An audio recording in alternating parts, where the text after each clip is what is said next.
Dimanche 26 décembre 2021. Mesdames et messieurs, bonjour et merci de regarder RTI 1. Il est 6h30. 41 millions de francs CFA, c'est le don en espèces de la première dame à la communauté catholique de la localité d'Asseni Mafia. Madame Dominique Ouattara a également promis de s'impliquer personnellement dans la réhabilitation de l'église de la localité qui a subi d'importants dégâts. Voici, il y a un peu plus d'un an, le compte-rendu de Viviane Aïma. Asseni Mafia, dans l'espoir et la joie, en ce 24 décembre, veille de Noël. Pour les fidèles catholiques de cette localité, un seul lieu d'attraction en ce début de soirée, la paroisse Sainte-Thérèse de l'Enfant Jésus, pour prendre part à la messe de Noël en présence de la première dame de Côte d'Ivoire, Dominique Ouattara. Une présence qui vient apporter du baume au cœur de tous ces fidèles affligés par la destruction depuis le 1er avril 2020 d'une grande partie du bâtiment de leur église causée par une tornade qui s'est abattue. C'est sous un grand chapiteau dressé dans la cour de l'église que la célébration religieuse s'est déroulée.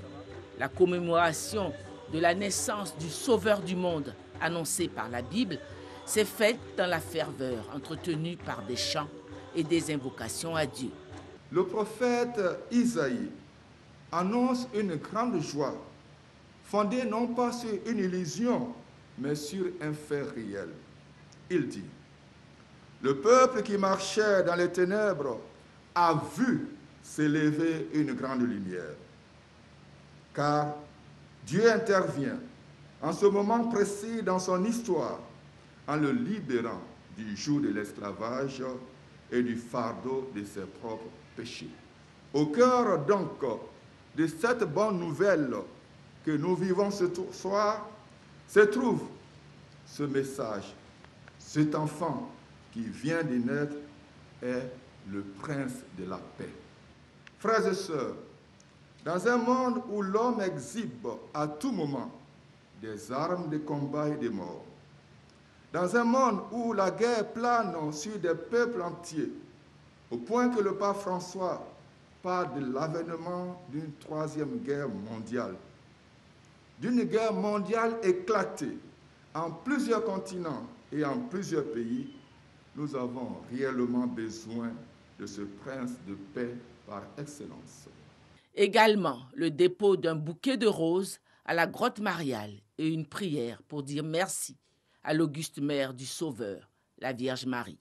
Noël, c'est aussi le temps des cadeaux, des dons en nature et en espèces d'une valeur totale de 41 millions de francs ont été offerts à la paroisse et à la population par la première dame de Côte d'Ivoire, ainsi qu'une importante annonce qui est venue réjouir les cœurs. Madame la première dame a compris votre requête, à savoir la réhabilitation de l'église. Elle sait que c'est un sujet qui vous tient à cœur et qui lui tient à cœur elle également, puisque chaque année elle vient prier ici avec vous, c'est son village. Et elle m'a chargé de vous dire qu'elle va s'impliquer personnellement pour trouver les solutions. Des présents ont également été offerts à la première dame par la paroisse ainsi que par le roi Nana Aoulaye Fian Mossou V et sa cour. Asseni Mafia voit sa prière exaucée. Ce Noël 2021 restera longtemps gravé dans la mémoire collective de ses habitants.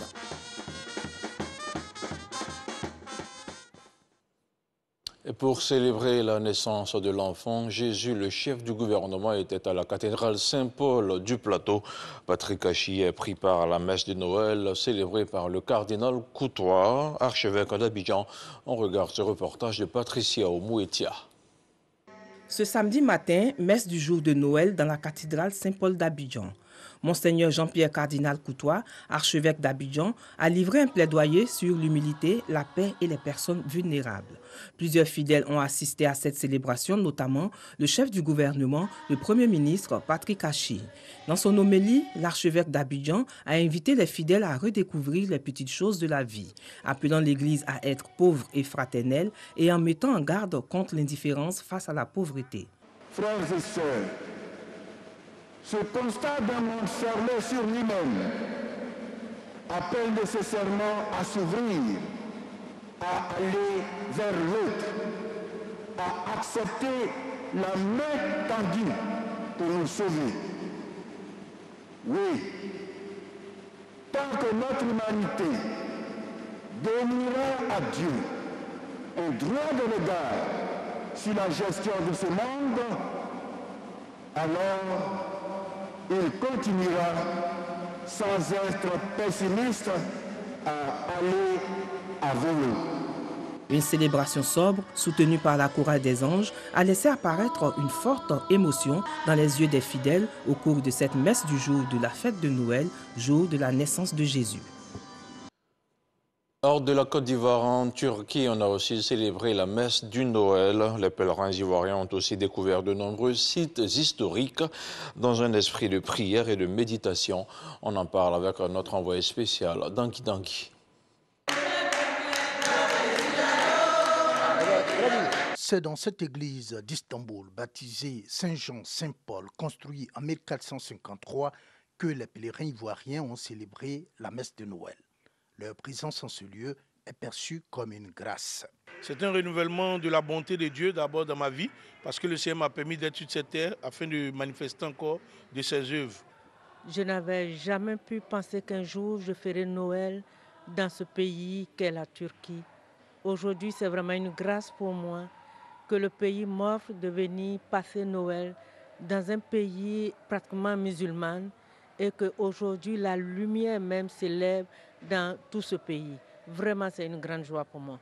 L'abbé Éric Martial Yapobi a dirigé la prière et rendu hommage à Dieu et aux autorités ivoiriennes qui ont facilité ce pèlerinage. Cela me donne cette abnégation, cette détermination, cette volonté, ce désir ardent de pouvoir toujours me mettre au service du Seigneur. Voilà pourquoi je dis merci à Dieu qui permet ce moment providentiel et que cette providence se rende plus visible à mes yeux pour que je sois un prêtre selon son cœur. Avant la messe de Noël, de nombreux sites historiques en Turquie où les premiers chrétiens ont laissé leurs empreintes ont été également visités par les pèlerins ivoiriens. On parle maintenant de défense afin de sécuriser au mieux les fêtes de fin d'année. L'état-major général des armées a lancé le 15 décembre dernier l'opération Mirador, un dispositif passé en revue le soir de la célébration du Noël. Les grands commandements étaient sur le terrain.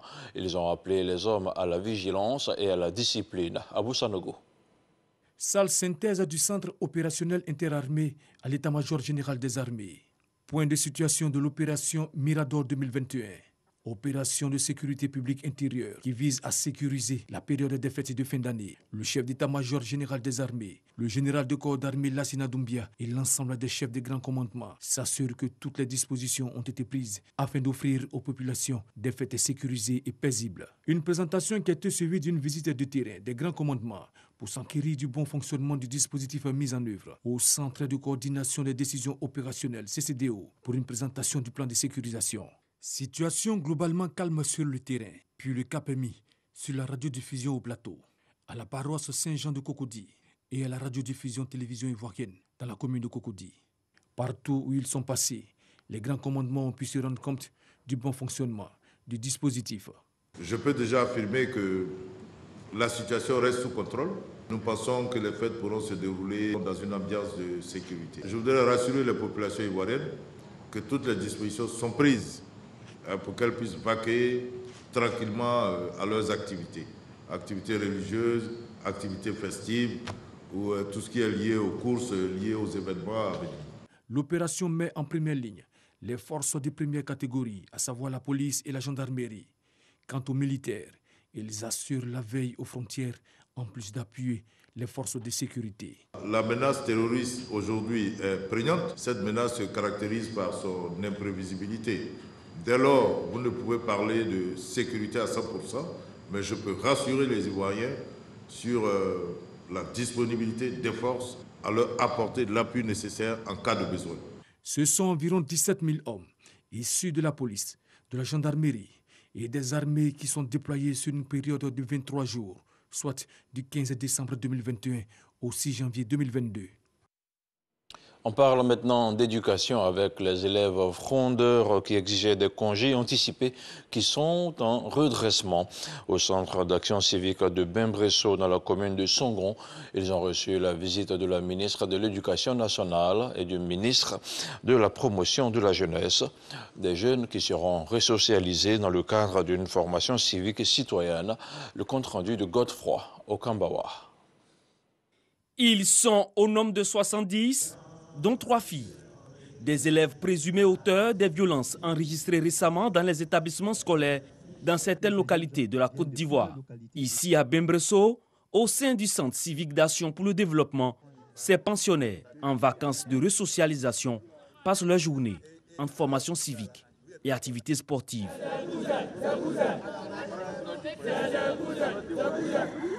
Ils vont recevoir après ça des modules de formation au civisme et à la citoyenneté, également des modules de formation au volontariat et au bénévolat. Et avec eux, à la fin de leur formation, nous allons procéder à l'analyse des contextes afin d'élaborer avec un plan d'action qui va leur permettre de dérouler un certain nombre d'activités lorsqu'ils vont rentrer chez eux en famille. Plus question de laisser prospérer le désordre dans les établissements scolaires. Ces pensionnaires l'ont bien compris et l'instant est au regret. Madame le ministre, nous sommes désolés de ce que nous avons fait. Nous savons en âme et conscience que nous avons agi dans le mal et dans l'esprit groupal et nous regrettons amèrement ce que nous avons fait. Et pour cela, nous demandons pardon aux yeux de la population ivoirienne.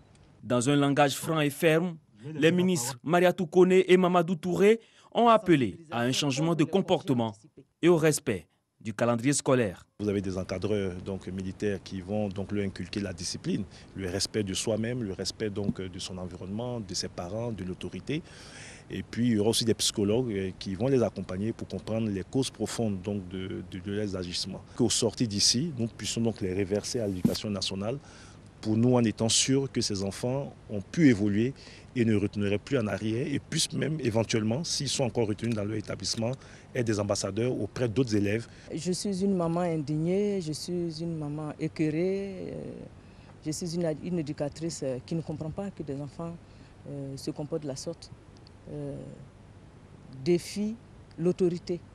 Parce que les règles ont été édictées, il faut respecter les règles et ils compromettent leur avenir. Tout le monde doit prendre conscience que l'école n'est pas un lieu de jeu. L'école n'est pas un lieu de violence, mais un lieu où on va pour travailler, pour préparer son avenir. Créé en 2017, le Centre civique d'action pour le développement de Bimbresso accueille chaque année des enfants en situation difficile ou en conflit avec la loi. Et c'est un nouveau départ et une nouvelle vie qui commence pour ces pensionnaires. Dans l'actualité hors de chez nous, en République démocratique du Congo, au moins 6 personnes sont décédées dans une explosion hier samedi 25 décembre en pleine ville de Béni, dans l'est de la RDC. Un homme a déclenché une bombe près d'un hôtel où des gens fêtaient Noël.